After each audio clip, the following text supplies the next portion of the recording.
దైవజనులు మెర్షకయ్య గారు ఎయిమ్స్ హాస్పిటల్లో బలహీనుడు ఉన్నాడు. బ్రెయిన్ లో బ్లడ్ క్లాట్ అయ్యి అతని కొరకు ప్రార్థన చేయండి.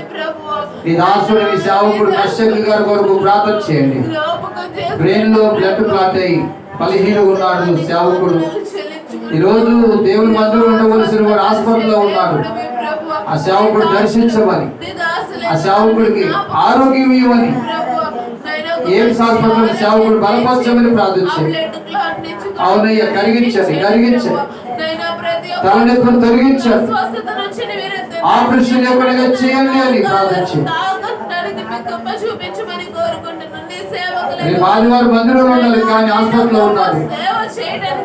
ఆ దైవజనుడి యొక్క అవినీతిని క్షమించమని, ఆ దైవజనుడి యొక్క ఆ బలహీనతను తొలగించమని అందరూ సంఘమంతా నోరు తెరిచి ప్రార్థించండి. అవునయ్యా, ఈ సేవకుడు బలపరిచేయ్యా, ఈ సేవకుడు బాగుచేయ్యా, స్వస్థపరచు, స్వస్థపరచు. అవునయ్యా, ఈ సేవకుడు అయినా వ్యాధులతో ఉన్నారు, దుఃఖంతో ఉన్నారు ప్రభువా. ఎవరిని దేవుని మందిరంలో ఉండాలి కానీ హాస్పిటల్లో ఉన్నాను అని వ్యాధులతో ఉన్నారు ప్రభువా. అతను క్షమించండి, స్వస్థపరచండి.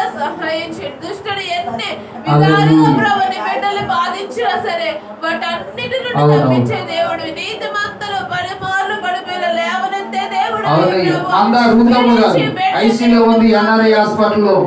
అందా రూతమ్మ గారు ఐసీలో ఉంది ఎన్ఆర్ఐ హాస్పిటల్లో. ఆ బిడ్డను స్వస్థపరచమని బాగు చేయమని ప్రార్థన చేయండి. రూతమ్మ కొరకు ప్రార్థన చేయండి.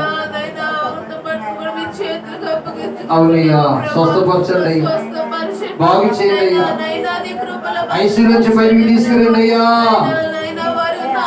ఆరోగ్యవంతురాలు చేయండి అయ్యా. ఎన్ఆర్ఐ హాస్పిటల్ బిడ్డను బలపరచు, బలపరచు, బలపరచు, స్వస్థపరచు, స్వస్థపరచు. అయ్యా అయ్యా అయ్యా, నీకే మహిమ, మహిమ, మహిమ, మహిమ నీకే.